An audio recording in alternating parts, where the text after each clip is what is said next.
Tiny keychain flashlights. They're awesome, and this one from Olight is one of the best. Hey everyone, today I'm going to be taking out yet another fine keychain flashlight out for a walk, so to speak that is.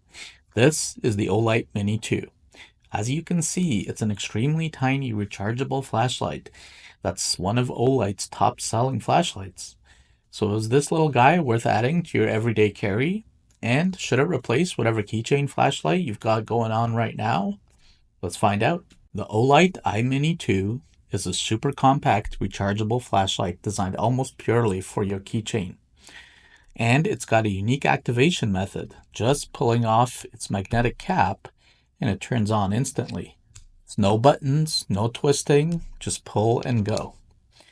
I'll get into this unique feature a bit later on in this video because it's clearly a bit of a controversial one, with some customers thinking it's the greatest innovation in mini flashlight history and others thinking this is the dumbest idea ever. At just 55 millimeters in length and weighing under 20 measly grams, this thing is freaking tiny. The look and feel of the Olight iMini 2 speaks the same design language as many other Olight products. That is to say, it's very handsome. It features nice chamfered edges, making it comfortable to hold, and the anodized aluminum body feels very nice in the hand. You can get it in a few colors, including black, OD green, and a bright orange, with some buyers picked just for the visibility. There's also a dream blue, which is the one I have here, and a passionate red. The iMini 2 is built from the tough aluminum. It's drop resistant up to 1.5 meters and has a magnetic base, which you can stick to any metal surface for hands-free lighting. I have to say this magnet is really strong, so be mindful of that. The magnetic cap base is definitely the standout feature. As I said, it's strong enough to keep the light secure on most metal surfaces, but relatively easy to pull off when you need it. It's a simple but effective way to free up your hands when needed. The cap also doubles as a USB-A charger. Just plug it into any USB-A port, no cables required. There's even a little tiny LED light there that lights up when it's being charged. Okay, let's talk a little bit more about the performance of this flashlight. Due to its small size, the flashlight only has one brightness setting, which is set at 50 lumens. That's probably sufficient for most cases where you just need some light to find your dropped keys. And just as a comparison, that's about the same strength of lumens you get from like an iPhone flashlight. Yeah, so if you just need it to, in cases where you need some light to find your dropped keys, lighting up a lock or keyhole, or other small tasks around the house, this is great. I should also mention that the 50 lumens are a huge improvement over the original iMini, which was limited to only 10 lumens of output. Now, according to Olight, you'll get a full 60 minutes of runtime on a full charge. My tests have revealed that to be about right. If you happen to own the first version of this flashlight, the original iMini, you'll know that this is about double the runtime from the first one. And the first one didn't come with a rechargeable battery, which was a common customer complaint. So let's talk about another part of this flashlight that I see some people having complaints about, and that's the charging system. While I agree that having a rechargeable battery was an excellent move by Olight from the first to the second version of this product, their choice of USB-A is baffling. Again, why is Olight supporting such an old USB standard here? They've clearly demonstrated with other products like the i1R2 EOS keychain flashlight, which I happen to have, that they can integrate a small USB-C port in an incredibly compact form factor. So why not in this one? Secondly, while I applaud the compact form factor of this flashlight, I also have a bit of a problem with the fact that in order to charge the flashlight, you have to take it off your keychain every time, if that's the way you plan on using the iMini 2. Depending on how often you use this flashlight and drain the battery, having to take this off the keychain might become a bit tedious.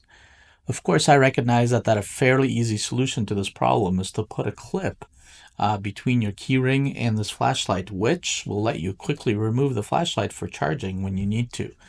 Happily, Olight includes one in the box.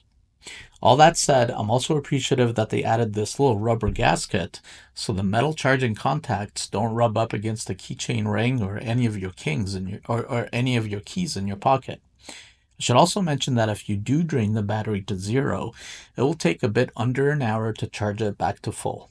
So, after a few weeks of use, here's what I think are the pros and cons of the iMini 2. First, the pros. It has a very nice highlight output. It's freaking tiny.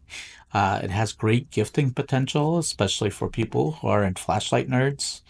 It's got a great looking design as always from Olight. It has a nice strong magnetic base, which most people like. It's a sort of a hit for hands-free use. It's also got great durability. It's got IPX6 water resistance and 1.5 meter drop resistance. Now, as far as the cons go, well, one thing I noticed is that the magnetic base can stick to keys sometimes. I noticed that it can very quickly attach itself to other metal objects because it's such a strong magnet. Of course, this flashlight doesn't have any color temperature change features, no light intensity settings, and the USB rubber cap might be prone to losing, but I think Olight already knows that, and that's why they included a spare one in the box. Now let's talk about maybe a pro, maybe a con, I'm not quite sure. At the start of this video, I promised to talk about what I think about the flashlight activation system. Look, if you're going to keep this flashlight on a keychain or attached to something else at all times, then I guess the activation method is fine.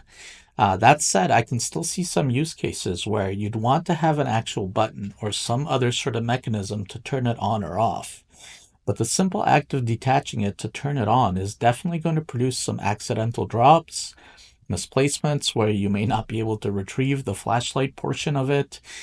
So on this feature, I'm kind of torn, to be honest with you. Yes, it's simple and even kind of clever, but I'm not entirely sold on whether the benefits of this activation system outweigh the potential drawbacks. All right, I just want to quickly show you how it compares to a few other small flashlights I have on hand here. Including the Nightcore Tiny 3, which also dubs itself as a keychain flashlight, and which I reviewed in my last video. You can also see some of the other flashlights here. So you've got the Olight i1R2 Pro,